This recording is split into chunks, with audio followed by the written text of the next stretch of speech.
Hello, everybody, and welcome to our Christmas special for Bee Crafts this month. And we've got a lovely panel with us this evening. Wendy, our marketing manager, Richard, and we're very honoured. We do have Andrew Gibb with us, who's the chairman, chief executive of Bee Crafts, and also master beekeeper.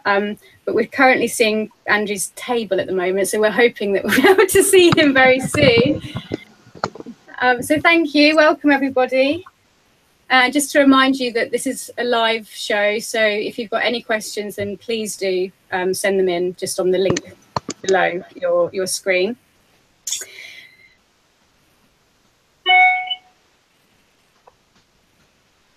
Sitting over November's Asian Hornet, that was wonderful. So thanks again to Kevin for that. Can I just say? So, yeah. I just had a question. Yeah. At least it's a contact from Amanda or Kevin. Amanda's Kevin's wife, and okay. A note's come across the screen. And the credit, I'll read the questions. I've got it on my phone. We're used to hefting our hives and have noticed a much greater difference between the weights this winter so far. Is there a, quote, normal rate that bees eat through winter stores that could be used as a benchmark? Could you say that again? It cut out just at the beginning. Sorry, Wendy. Yeah. Just okay. It says we're used to hefting our hives and have noticed a much greater difference between the weights this winter so far. Is there a, quote, normal rate that bees eat through winter stores that could be used as a benchmark? So when they say they've noticed a greater... Oh, Andrew's with us. yeah. Hi, Andrew. Thank you for joining us. Can you hear us okay? Yes. Fantastic. Thank you. Okay. So did you hear that question, Andrew, or did you want Wendy to repeat it? No, I didn't hear it. Let's go. Third time lucky. Okay. We're used to hefting our hives and have noticed a much greater difference between the weights this winter so far.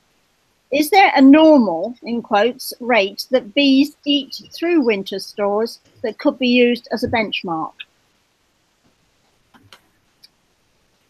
Well, it's reckoned that about 40 pounds per colony is what they should be starting off the winter with.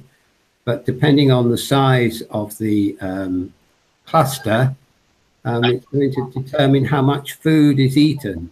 Usually, believe it or not, smaller clusters eat more food than larger ones. Smaller clusters have to work harder or have to vibrate their wings and also need more food to be able to keep warm enough. Yeah, there's not a critical mass of bees there, so they're not able to insulate themselves as well. So strangely enough, as Andrew says, if you've got more bees, they can consume less.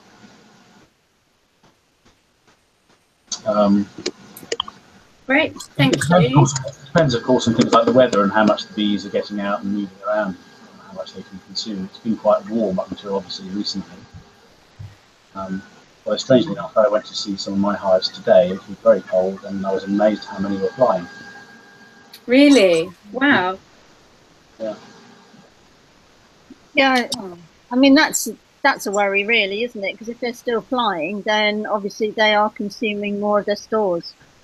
So yeah, that's exactly right. So if we have a mild winter, they will use more. So I think it seemed to me as if the questioner was saying that the hives have consumed more than normal previous years. Is that the gist of the question, you think? yes, I think so. I think, but it's just, is there a difference? Is there a benchmark? And I wouldn't have said there is a benchmark, because each of the colonies are going to be individual in their size. Yeah. And it's really a case of being happy with the weight yourself. But yeah. I'm also a bit wary of the fact that we can't have, and they've actually got stores in there that they can't use. Perhaps, you know, they might have a lot of ivy. Which is difficult. Yeah, I mean, this year where I am, we have masses of ivy, and the hives, for the first time for a long time for me, I mean, you often read in the book that you should feel as if the hive is nailed to the ground, and they all did this autumn. They were really heavy. Is that because the... Sorry, carry on, Richard. No, go on, Claire, you can ask the question. It was, is it because it has been such a mild winter that ivy is the only forage out there at the moment? So it's not necessarily a case that the bees are ivy than usual, it's just because that's all that's available in a mild winter. So, well, the ivy is not coming in now. It was sort of September, October, and in here into the first week or so of November we still had ivy flowering, which is very late for here. So there was a long period of time, and the weather was good and mild, and the bees just brought in lots and lots of ivy. I've never had problems with ivy. I know a lot of people think it's problematic. But the one thing I do, because I find usually they'll use it up in the spring, but the one thing I will do is keep an eye on them in the spring. If there's still a lot of ivy in, say, the central few frames, then I might look to replace them so that there's room for the queen to lay. They often use up the ivy quite, I find, quite a rate, sort of beginning around about March. And they get through it. I'm not having problems with them using it, and then get out and get plenty of water to use it. The main problem is that there's still lots in there, and I think the frames are clogged up, and then there's nowhere for the queen to start laying.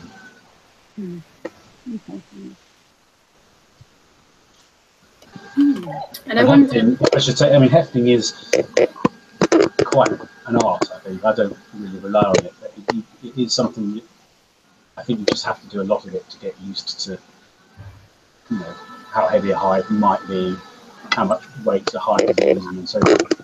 Well, yeah, but you can get the hang of it. A hive, if you try hefting at the back and it's hard to lift up, then there's plenty of food. Sometimes hives, when they're getting lighter, when you try hefting them, it pulls up in the air, and so you know that they need food, light on the food. It doesn't generally happen until after Christmas, when the days start getting longer. That's a good point as well, isn't it? Yeah, the days are pretty short at the moment. It's dark around here about 4 o'clock today. Yeah. Yeah. Yeah. And we all had snow. We've had a lot of snow. I'm based in the southeast in Reading, and we've had a bit this week. Have you? We've had we had one day where it snowed during the day. I think it was Monday. Was it Monday? Oh, a Sunday. The children were very excited. It was my son's 30th birthday, so he had snow for his birthday. Oh. Ran around, and they had lots of fun. But it settled a little bit, not very much. But we haven't had problems with it like people have elsewhere. We've had none. We've been very fortunate, and had no snow. Touch wood.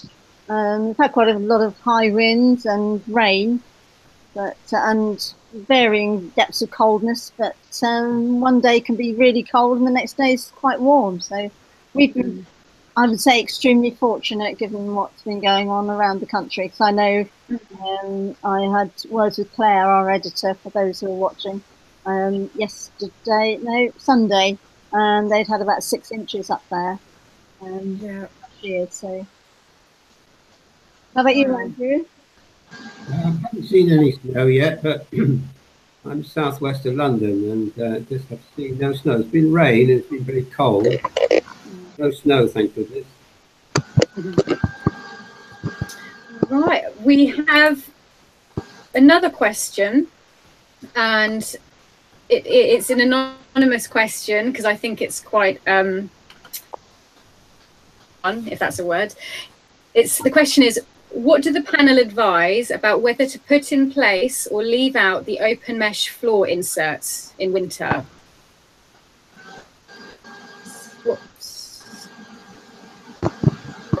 Makes sense? Everyone hear that okay? Should we, what would you comment on that, Andrew? I tend to take them out because I think the insects tend to live on what's on the prey when it's been left in. So I tend to take them out. Right. Wax them off and Varroa. Okay. Yeah, I do the same. I take them out, So when I do the last, if I take out the apiary guard, for example, once that comes out, then that's the last time the floor will come out. It won't go in again until the spring. But my hives are very sheltered. I might think twice about it if they were much more exposed in a very, very windy area, just because I suspect that might take a lot more heat out of the wind, going along underneath the hives. But I don't think bees really suffer from it. I mean, I take the floors out, but I do also give them some insulation on the top, which I think is where most of the heat escapes. It's amazing, in the winter, if you go along and you just put your hand underneath the sheet of insulation, the heat that's under there is incredible. So it keeps all the heat in. It was a really great article, actually. I'm not sure if you can see it, the winter management article. That was fascinating, actually, about how, not necessarily creating heat in the hive, but just ensuring that the cluster, the heat that they do, is insulated enough. And really fascinating. It seems like it's going to be a subject that's going to continue to be evolving in beekeeping. So if you haven't read the article, then check it out. Yeah, there's a lot of research going on at the moment by different people actually into different hives and the amount of insulation that they offer, different hive materials, and the effects that can have on the colony. Claire, can you say where readers can find the article? Sorry, Andrew, can you repeat that? It cut out a little bit then. Can you tell the viewers on this live hangout where the article can be found?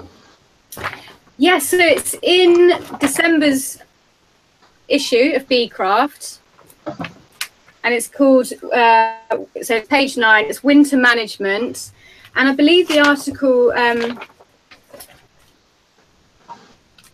believe it came from the Bee Culture magazine. Yes, it's Bill Hesbach, Cheshire, Connecticut, USA, and it was fascinating, really, really fascinating. So very interesting, because they spoke about how obviously in the wild the bees would build their colonies in. So obviously the insulation there is, you've got the whole of the tree insulating the hive. So I just found it fascinating, and I think there's going to be lots of different ways, and like you said, Richard, research on insulation and bees in general. So I do recommend that article. Well, I've going to your question to me, I take the Varroa trays out and leave the open mesh floor. And I've also lined a polyhive, so continually the insulation is there. So that's one of the reasons I do it, I suppose. But the other reason is I found if you leave the Varroa tray in, then you not only get some debris, but you can get an element of condensation on the bottom, on the top of it, and then you get a lot of mold or nasty bits on there. So that's not good for the health of the hive. So that's always been an issue, is the condensation issue. And at least if you've got an open mesh floor, you've got the circulation of the air, and that enables any condensation to come out of the bottom. So that's three of us who take the trays out. Yes. Yeah. Well, thank you. It's interesting. I mean, on the footer of the email, the person who sent the question, they let me just go back to it. They said that I think Thorns advise putting them in. So I think that's where the question arose from, a little bit of. But I suppose it does depend on, like you said, Richard, where the hives are in terms of protection and whereabouts your hives are in the apiary. So feedback. I mean, isn't it right that even through the winter that the bees will keep the colony temperature fairly constant anyway within their cluster, regardless of whether there's a floor in or not? They should do, but then obviously the more they have to work to bring that temperature up to the level they want it, the more stores they're going to consume in order to do that. So I suppose if you had a colony that you were particularly worried about the level of stores in there, perhaps by putting the floor in, you might be giving them some advantage. Yeah, okay. Yeah, fair point. Fair point. So just going on the cluster of bees, and Andrew, you might be able to explain this, but it's the younger bees in the middle of the cluster, is that right? And then it's the older bees who tend to congregate on the outer cluster. Well, yes, but they do tend to move around the brood nest in a bit like a Catherine wheel. The outer ones move, and the middle one then become exposed on the outside. But you are right, generally it is the younger ones in the middle, but of course they're not breeding very much anyway during the winter time, certainly not at this time of year. Mm-hmm. Okay, well, thank you very much. I don't know if we've had many more questions. Oh no, I have another one. So Amanda in France, in our Dadant hives, they have fixed mesh floors, so they stay in all year. And Amanda says it helps with the ventilation, even when it's really cold.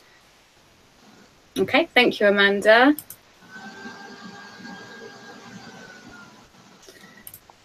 So this year I've been doing something a little bit different just while we're talking about that. I mentioned that I put insulation on top of my hives. And that's usually just a sort of thick slab of, I think it's called Kingspan or Celotex. It's that silver foiled polystyrene stuff that builders use. In fact, I went past the skip today. House was having some building work done, and there were lots of nice pieces of it in the skip. So I stopped and asked them and took some more of that out. And that's what I use above the crown board.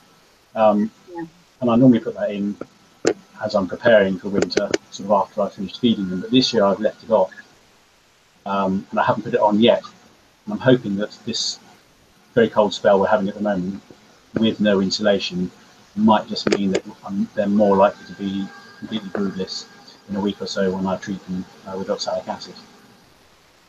Obviously, we don't want any brood in there with oxalic.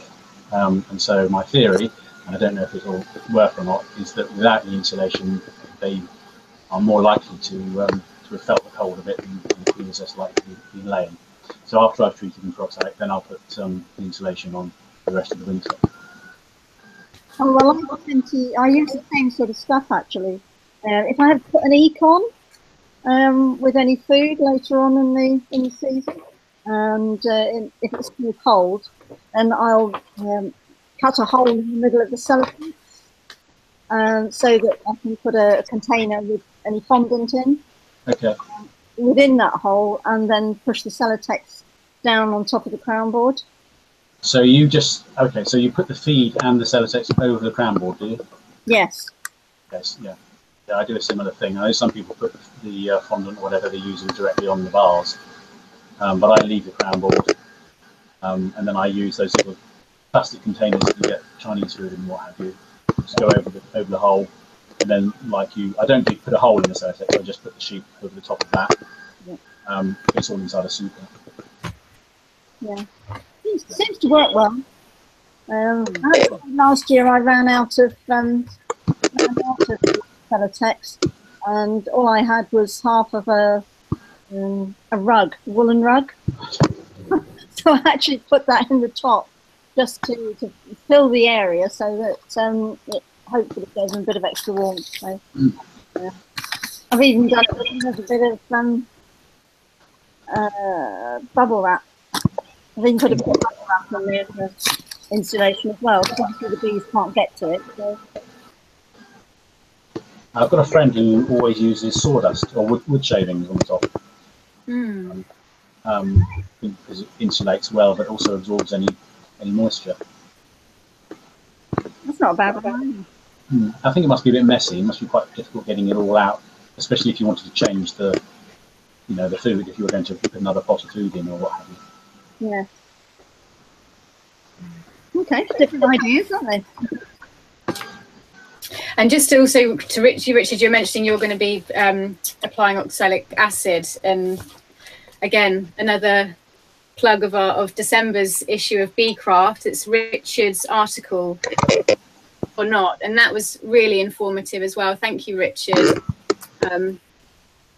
So yeah, thanks. And if that's on page 16 of December's issue, it's quite strong stuff as well. So you've got to be quite careful applying it if you choose to apply it, obviously. Yeah, it's potentially pretty unpleasant to the lungs and what have you. I had some people say, oh, they're not sure that you should be using chemicals like that. It's an organic substance, oxalic acid. It's, you know, you find it in rhubarb and spinach and things like that. But in its vaporized form, it's potentially very harmful to humans, to our lungs in particular. Yeah. I think it's worth I've just sort of feel like saying, 'cause we've had a few emails. We get feedback every time, and it's just, I'm really proud to be a part of Beecraft. Is the articles, that's why it's the informed voice of beekeeping and of British beekeeping, and the articles that come in, we've got a lot of experts who work within past and present, and a lot of the articles that come in, they're kind of are checked for credibility, and so we are sharing kind of the information. Really, it's not, I don't think Beecraft ever say to do one thing or the other, but it's fantastic that they just share the information, the editorial team, and they check it all out, and just like to give that informed opinion on all the options. So I just wanted to say that, and just thank the editorial team as well, because it's December now, and it seems like this whole year has just flown by. Great collection of articles and as well, which, yeah, so thank you to Richard and your team. We do try very hard to have a lot of different opinions, because there are lots of people out there, and we try to give most of them a good airing, and our main job is to make sure that things are factually correct. We're not there to police people's opinions, just to make sure that whatever is said is correct. And you know, there are a lot of different opinions and methods of beekeeping. This month, for example, we've got an article about skep beekeeping. Somebody who keeps all his bees in skeps, and always has done, and thinks that that's the best way of doing it for the bees. And a lot of people will disagree with that, and we'll probably get some letters about it, and that's absolutely fine, and we enjoy that. But it's an interesting thing. He keeps his bees successfully. He doesn't have problems with diseases. He gets lots of honey. Even his local bee inspector is very happy with the way he does it. So yeah, people find that interesting this month, I think. I think that's what gives Beecraft its credibility. I mean, it's, you know, 2019, it will be 100 years old, the magazine, and I think that's just testament to show that we do share the opinions of either side of the argument, and not biased, and that's why it is the informed voice, and hopefully will voice for the next 100 years as well. So I think to everybody who's a part. Just like to stress actually is its independence. There was something on social media recently where somebody expressed the opinion that some of the articles in Beecraft were really just advertising. And I think it implied that perhaps we, you know, got money or support from companies for pushing their products, and it's absolutely not true. We discuss any new products that come on the market and existing ones. We ask people for their opinions, and we test things quite thoroughly if we're going to write an article about them. So, you know, the magazine is entirely independent in that way. Absolutely, yeah. Yeah. No, but thanks again to the editorial team. It's Claire, obviously our editor, and Richard and Stephen, in a year that's just seemed to have flown by. So I've really enjoyed all the articles, and looking forward to January's issue. Is there any more sneak previews that you can give us, Richard? Well, January's went to the press today, so probably even as we speak, probably coming off the rollers. I can quickly tell you a bit about the articles. Well, any readers who will know that we have a monthly series for beginners. Last year it was Malcolm Clark, a very experienced beekeeper from Surrey, and January will have the first in the new series by Margaret Murdin, who's the chair of the BBKA. So she starts her series in January. We've got some quite interesting, there's 3 different articles about different places where bees might live or be kept. So I've mentioned the one about skep beekeeping. We've also got quite a brief article, but with some lovely photographs of Swiss log beekeeping, where the hives are hollowed out logs. And there's also a very interesting article about somebody who visited a house that had been demolished, and almost the entire floor of an upstairs room, they lifted up floorboards, and it was a nest of bees under there which stretched for meters and meters. Wow. The floor, and about how they managed to retrieve the bees from there. What else have we got? There is quite an interesting little piece about the flow hive. Regular readers will know we've been one of our readers has had a flow hive over the last year and has been reporting on how they found it. It's obviously quite controversial with some beekeepers, interested to know whether or not it works in this country. So the results of that are in. There's coverage of the neonicotinoid bait in Westminster and various people's reactions to that. Yeah, and there's a few other very interesting things, but I think I'll let you get the edition and find out for yourself. But I'm very, very pleased with that. I think it's a really, really good edition, actually. Every so often you finish one, and you really feel that things come together nicely. There's a really broad range of articles and so forth. So I think this is one of those editions which really stand out. Absolutely. Oh, thank you. Thank you. I will look forward to that, definitely. I really enjoyed December's issue, and I especially like the looking back piece as well, just obviously looking back over the past 25 years and 50 years.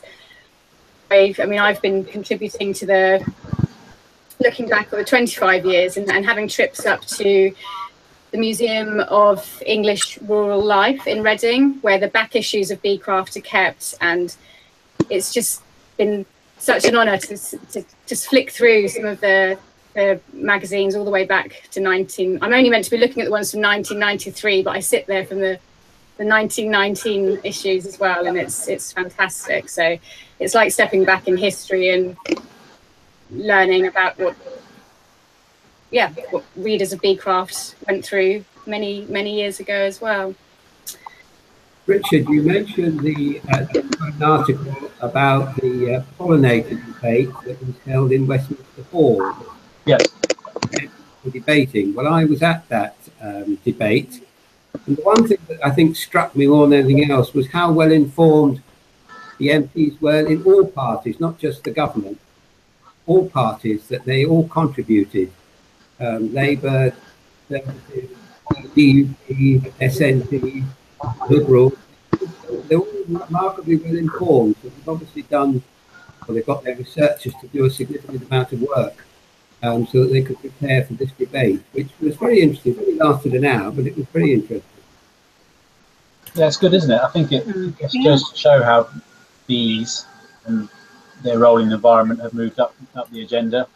I mean, even last night I went to I think pollinators will become a bit more of a prominent topic in the media, possibly next year. Not just honeybees, other pollinating insects. Dare I suggest wasps would be included. Well, we all have our own views on wasps, I think. Well, they're very useful insects. I know they're not very liked very much, but they are very useful. They get rid of an awful lot of insects that we don't want, like green fly and black fly. Yeah. Yes. I still don't love them, I'm sorry. Well, not meant to love them, but they're there, very useful. Yeah, I mean, everything has a purpose, doesn't it? Within the farm. I mean, even wax moth. Not that I would want to see wax moth in any of my hives, but traditionally, I believe that the wax moths used to go into the wild hives or colonies after the bees have left and actually destroy everything. So by destroying it, we're destroying disease. Yeah, they're the vultures of the of honeybees, of course, because they just get rid of old nests. And as you say, Wendy, they get rid of the disease as well. Yeah. So everything has its. I suppose from that point of view, if you really analyse it, then occasionally it would be very nice to have hives cleared out of by wax moth, well away from any others. But yeah, not something you'd really want to happen. But if it clears disease and anything that's in the wax, I suppose as beekeepers, we just change the wax anyway, don't we? Destroy the wax and put them fresh. As beekeepers, you don't tend to want wax moths because you want to recycle the wax, but they do perform a useful function in nature. Well, I've got lots of honey and wax still to process from the hive that I've got, and I've had magazines all over the place. I've had the Haynes Bee Manual. It's Claire and Adrian. Yeah, my wax is still not coming up nice and clean. I'm trying to follow the instructions by the letter, but yeah, it's not going to plan yet. But I'll get there, I'm sure. Just be careful with your sink. Oh, I've got wooden spoons and baking trays. I keep having to say to my housemate, I'll replace them, I promise, because there's just wax everywhere. But it's fun. It's all trial and error at the minute for me as a beginner. Yeah, no, it's great. There's so much resources. Yeah, what Richard's saying really is if you allow too much wax to go down the sink, it solidifies in the pipes. Yeah. So, Easily done.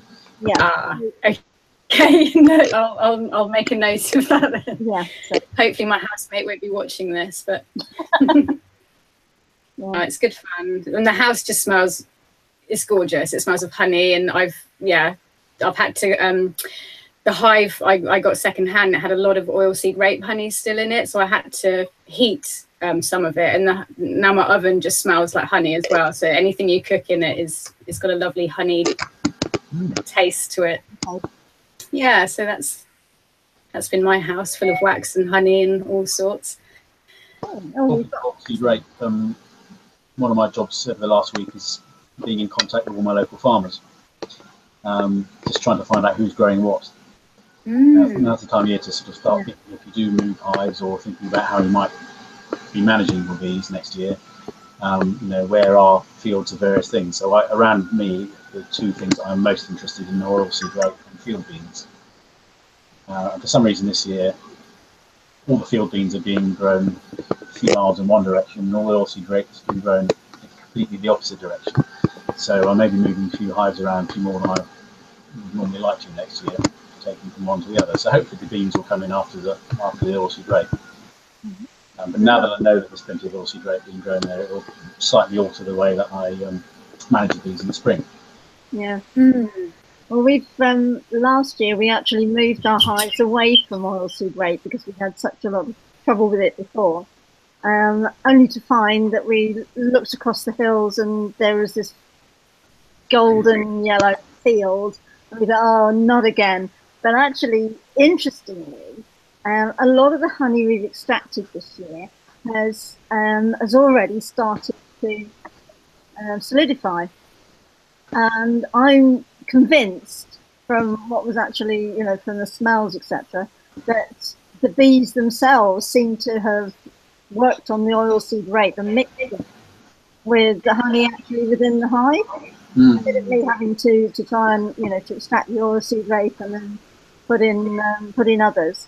I'm pretty certain that they actually did it in the hive themselves. So it's an extra thank you to them, because I've always found oilseed rape to be a pain actually. I know it's very good for the bees and helps them to build up quickly in the spring, but it's brilliant from that point of view, especially if you're doing changing comb, changing wax, or doing anything like Bailey comb changes and things like that. It's very, very useful. But I find it useful because where I am, I get a lot of lime honey, which actually I think is delicious. We didn't get much this year. We had late frost, which finished off a lot of the flowers. But often I get a lot of lime honey. And actually, I find that quite a lot of people who buy my honey aren't all that keen on it because it's an unusual taste. When they try it, it's not quite what they're expecting. So I often will blend some rape honey with the lime, and it produces something which most people find a bit more palatable. Right. Okay. Well, this year as well, we had went up to one of our apiaries, and the bees were they were going berserk. They were just flying in and out so fast. We realised there was something a bit unusual going on, and did a tour around the local fields and found a massive field, acres and acres of Phacelia. Oh, really? Yeah. I mean, we've never seen it before. Never the smell from the Phacelia fields and the flower was fantastic. And we thought, right, this is going to be some superb honey that these bees bring in. But unfortunately, we had bad weather afterwards, and I think we've eaten it all because there's nothing that particularly resembles the Phacelia's aroma about the honey, which is a bit of a shame, because I did think it was going to be something special. But we are best laid plans with mice and men don't work with bees, do they? We had my farmer, one of the farms where I keep my bees, last year grew alfalfa, lucerne. Oh, right. And my bees were all over that as well. I didn't really notice a great deal more honey or a honey of particular flavour, but they were all over it. But apparently the crop is going to be in for about 3 years. They let it grow and flower, and then they mow it, and then they let it grow and flower again, so they get several crops a year. Right. Yeah. You know anything about that, Andrew? I don't expect you to get it in South Wales. Really, no. We've had a couple of questions come in, or yes, Amanda again from France has said in December's issue there was a piece about Samuel Ramsey's work into Varroa, which was really interesting and potentially a game changer. Is he going to feature in Beecraft? I'm directing that at any insights there. And Amanda also says thanks to Claire Waring, our editor, for her furniture polish recipe as well. I second that. Yeah, Richard, do you have any would you be able to which article was you referring to? So page 18, 25 years on, more Varroa memories. I believe it's that one. What, the piece about Rod Saffery? Yes. Oh no, Samuel Ramsey's work. Sorry, I might be looking at the Samuel Ramsey's work? Yes. One.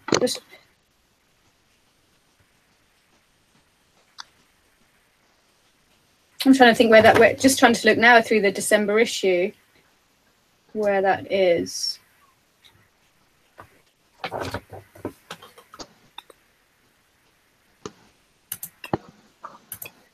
No, I'm looking at the wrong. I can't see it in December's. Can anyone else? No, I'm not quite sure which pieces. No. Oh, Amanda, if you're able to clarify that, maybe it was in. We'll go to Martin's also just emailed. How about using a handheld luggage weigher to heft your hives? Is that something that anyone on the panel has done before? Like that's one of the ones. I haven't done it.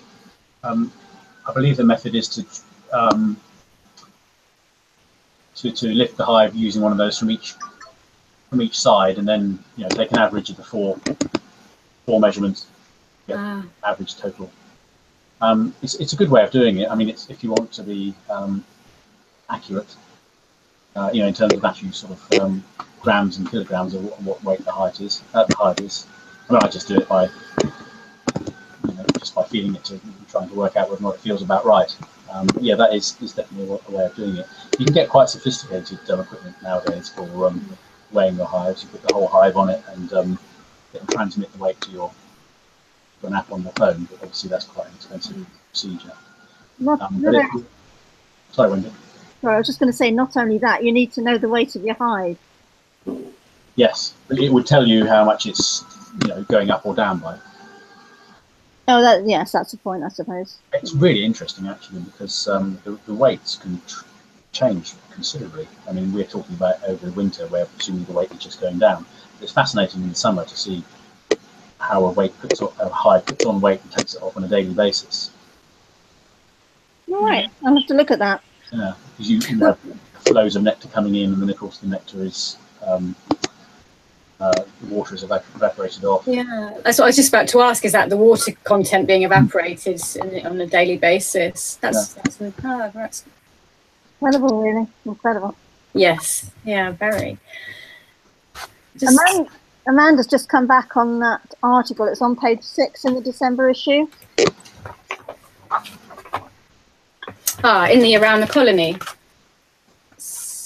Oh, Samuel. Okay, yes, Samuel Ramsey. Who now we are actually Stephen, I believe, the other deputy editor, has been in touch with him. We are going to have more of his work in the future, but because he's an academic, and I think he has various sponsors, and it's part of his, I think, his PhD, he can't release the information and a lot of the facts and figures until he's published it as part of his academic research. So we have to wait until it's been published before we can then talk to him and include some of those details in the magazine. So he's brilliant. If anybody, he actually he won an award for a young. There was an award for young scientists as communicators. And there were quite a few of them. I think there must have been about 20. And you could go online, and each of them gave a lecture, a talk about their chosen specialised subject. And then you could vote on the person who you thought was communicating their ideas most effectively, and he won the award for that. So yeah, his research actually sounds really, really interesting. There's only a snippet of it there in the Around the Colony section. But we have spoken to him, and we are hoping that once his research has been published, then we can talk to him and have an article by him or with him in the magazine. So it's on the horizon. I don't know when it will be. Brilliant. Thank you, Richard. Okay. Stephen's just actually, Stephen, he's just sent us in an email saying Samuel's piece is about Varroa feeding off fat, and it's in the news section. He's been abroad studying, but has just returned to the US. So we hope for an article soon, but he's a man in demand. So I guess it's a watch this space, and whenever Stephen can get hold of it, then we can pass it on. Brilliant, thank you. That there's analysis being done of Varroa's poo, and it concluded that Varroa can't feed on bees' blood, but feeds on the fat bodies of the bees. That's what you're referring to, I think, Wendy. Right. Yeah. There is lots of new research coming out, and just as Amanda said, it is game-changing stuff, really. But I think we're seeing that across the board in lots of scientific discoveries at the moment, or rediscovery. So, but it's fantastic that Beecraft are always on top of it, and we've got the latest news, which I'm very proud to be a part of. So we'll look out for more information on that. Now we also have our research lectures at the Honey Show, so I'm sure Andrew's working on that at the minute to get the next batch of researchers lined up for next year's Honey Show. I don't know if Andrew's going to pass comment on that, but I generally don't start getting the research lectures together until after Christmas, because it takes them a while to understand what the work is they're researching on, and to get to grips with being presented in a talk. So I'll start after Christmas, but if you've got any suggestions, I'm always very interested to know. Okay. Well, that applies to everybody, I guess, doesn't it? Yeah. Soon the editorial team are on to the lecturers that came to the National Honey Show last October to get them to write up their presentation, because that's part of the deal that we have with them. I guess that's down to Stephen, isn't it? So I'm sure he's doing it as we speak. Yeah, no doubt. If he is or if he isn't, he might send us a quick email to let us know. So what's everyone's priorities in terms of their own beekeeping for this Christmas period? And you know, we're reading it's a good time to review what you've done last year. I know that's something Claire always encourages beekeepers to do. So Andrew, how about you? What are you doing, and what would you advise beekeepers, especially beginner beekeepers, at this time of year, what they should be focusing on? Making sure their hives don't starve. Doing the hefting that we've already spoken about. Make sure that if you've got mouse guards on, they don't fall off, as mice sometimes are able to do. And that's really about the two things that are important for this time of year, I would suggest. Yeah. Great, thank you. How about you, Wendy? Have you got any priorities or plans? Well, just checking them all to make sure they're in a nice, solid, upright position and protected from wind. We get quite a lot of wind down here on the coast, so that's a key priority for us. We've only ever had one hive that we found on its side, and actually that was down to having decided that it was going to have a scratch. So that's one thing, making sure that we've got anything that we need for our oxalic acid treatment. When it's cold enough, it's still quite warm here at the minute. And if you are in a snowy area, just to make sure that your entrances are free of snow and any possible debris. And unfortunately, I need to reduce my number of hives, so I'm looking to halve the number. So that's something that I've got to sort out in spring. Okay. Thank you. And Richard, you've already mentioned you're going to be oxalic acid. That's one of your next jobs that you intend to do. Yeah, that's coming up, and as soon as I've done that, I always feed them. I give them a pot of. I've got some here they're making up today. Where are they? I think they've been moved, but I've been making up pots with fondant in, and they always put one on whatever weight I think the hive is. It's a very useful little indicator of how lively the bees have been if they come up in there and start consuming that. The insulation will be going on. The other thing I do, as well as the things that Andrew and Wendy mentioned, was particularly with hives, I've got a few out of the way places that I don't see very often at this time of year, to check for woodpecker damage, because I don't have wire on all of them. There's one location which I know has woodpeckers I've had problems with, but they can suddenly appear out of nowhere, so I do check them quite regularly just to make sure that's not a problem. Great, thank you. And then the other thing is just continuing with the work of looking after equipment. I've got all sorts of, well, most beekeepers have frames that still need cleaning up or steaming out, so I should get the steamer out at some point. This cold weather is great for that, because if you try doing it when it's slightly warm, the bees will find it, and you'll have thousands of bees all over the place. And continuing cleaning up boxes, basically. So I give them a light sand down and a little bit of linseed oil and what have you, just making sure everything's fit and span for the next season, because it comes along ever so quickly. Yes, yeah. Boxes and frames and things like that. Another thing I've got to do is I've got all sorts of odds and ends of unmade up frames with all the different top bars and shapes and sizes, and somehow they've all got mixed up over the years. So this year I'm determined to spend a day just going through all the bits and pieces and sorting them out and working out exactly. Because what normally happens is I get to the spring, or it's usually Tradex or something like that, and there are lots of bargains on frames and things like that, and you buy in a whole load because you think it's cheap, and you never get around to actually just sorting out the odds and ends you've got and reusing them and just buying them. Yeah. So that's something I've got to do. So Christmas is cancelled in your house then? Pardon? So Christmas is cancelled in your house? Bar humbug, yeah. Christmas gets in the way of everything. Actually, we've had another email in from Graham, who's saying, when would you treat with oxalic acid after this cold spell? That's exactly the time you do it, when you get a milder spell after a cold spell, somewhere around about Christmas and New Year to do it. Okay. I will. It depends where he is, but I mean, here it's very cold at the moment, really, really cold. It has been really for probably, I would say, cold enough for nearly a fortnight. So I will probably. I'm looking at doing it next week. I think if we have. I think there's some milder weather coming in. Okay. So I was just sending.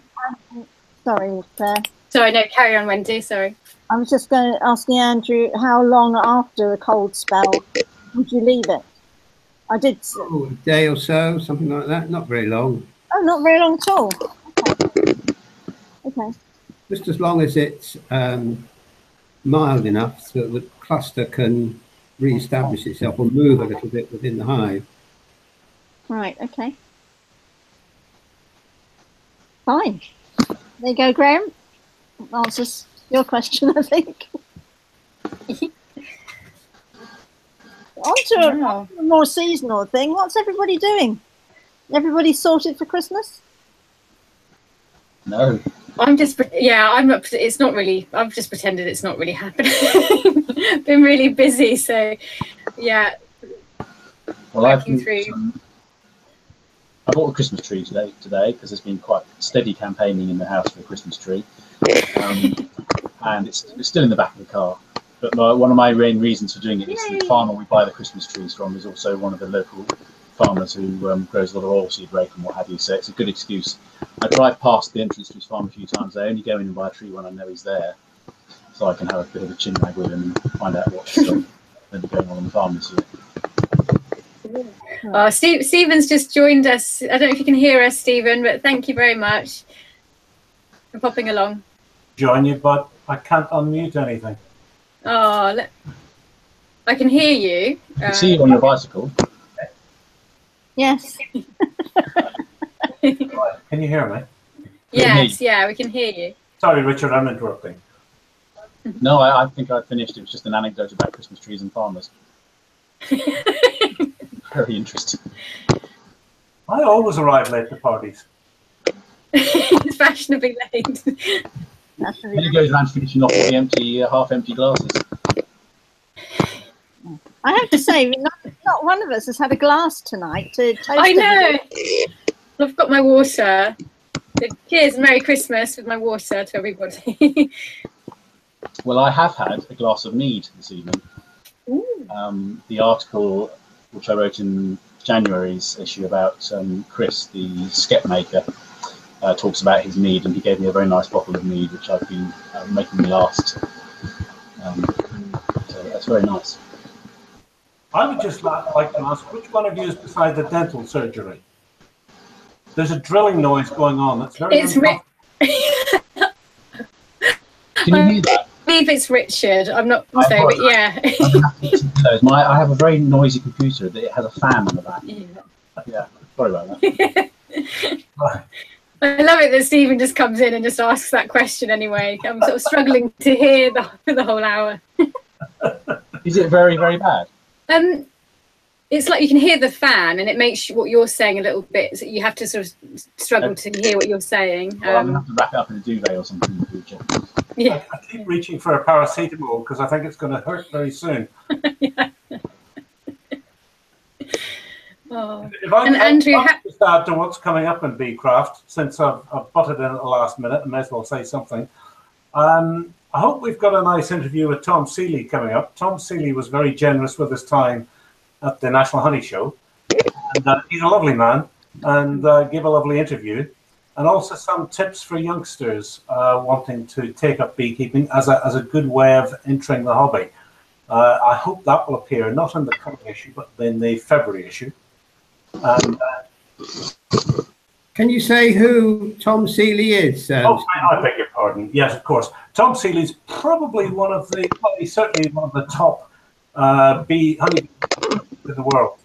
And he's done work on foraging and beekeeping very closely. He's a tremendous thinker, takes his time answering questions because he's thinking about it and giving it the proper answers. And his research is absolutely fascinating. I've loved his books, Honey Bee Democracy, and the other one, I've forgotten the name for the second. which is about foraging. But both books that are really terrific reads. Where does he work? He works in Ithaca. Well, he lives in Ithaca, which is in New England. Ooh. And that's one of the things about his research, is that he's got access in America to the sort of places we don't have access to here. So he's got an island where he can watch swarms because there are no trees on the island, so he can dictate where the swarms go. And he's got isolation areas of all sorts that wouldn't quite be possible in this country. But I did ask him what he might research in this country, and he did give an answer. So I'll leave you to ponder that and read that issue of Beecraft when it comes out. But he's very good, and his lectures will be online on the National Honey Show website in due course. I think they're going to appear in January sometime. One of the great bee lecturers on the circuit. Can I just add that if anybody's looking for a last-minute Christmas present, his last book, Following the Wild Bees, is a lovely book. It's a really nice read, and it's all about how you can do what in the States they call beelining, where you mark some bees and you essentially follow them back to their wild nests. And I think it's Cornell University, I think, isn't it, Stephen? That's right. Yeah. And they own a forest, the entire forest, apparently. And he uses this method to follow bees back across the landscape, miles and miles, to find their wild nests in trees and what have you. And it's a small book. It's a lovely account of this. It's also a hobby, really. But it make a good stocking fill. I'd recommend it. Made a note. Thank you. I was asked. Someone asked me what I'd like for Christmas, and I just said book vouchers. I've got so many bee books that I want to buy and read, so that's gone on the list. Thank you. Can I just make an appeal to any viewers? Sorry, Wendy, I'll be quick here. Can I just make an appeal to any viewers if they've got any stories about hive thefts? We're just wrapping up an article about that, and any dodges that they have deployed to stop hive thefts, or any experiences. Be really, really interested to hear. We've got some interesting experiences, but we'd love to hear more. I don't think it's a big problem, but it's an interesting problem. Okay. And I was just going to say, if anybody wants to order anything from the Beecraft shop, then for Christmas presents, then 16th of December is the last day. So I think that's Friday, is it, this week? I think it's Friday or Saturday. Saturday. Saturday. So that's your last day for getting any orders in for Christmas gift subscriptions or any of the books that we've got on offer.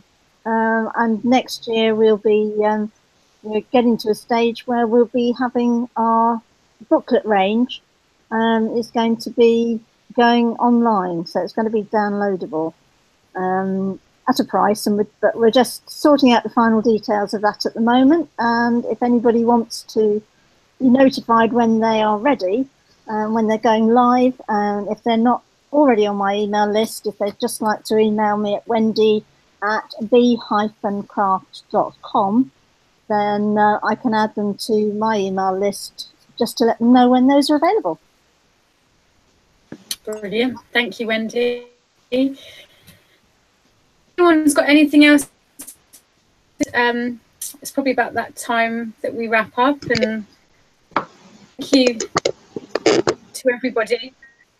Really great panel. Thanks for joining us again, just as you have done. Stephen's our commissioning editor, in case anyone didn't know that. But has anyone else got anything they'd like to add or tell our viewers? Just a Merry Christmas and a Happy New Year, and make it a good one. Yes. Yeah. Ditto. Our next hangout is Wednesday, the 31st of January. So quite a while until we see each other again, but I'll look forward to it, and we'll have a very juicy January issue by the sounds of it. So thank you, everybody. Yeah. Okay. Goodbye. Thanks, Andrew. Thanks, Richard, Stephen, Wendy. Nice to see you all. Bye-bye. Merry Christmas, everyone. Happy Christmas. Yeah. Merry Christmas. Bye-bye. Bye.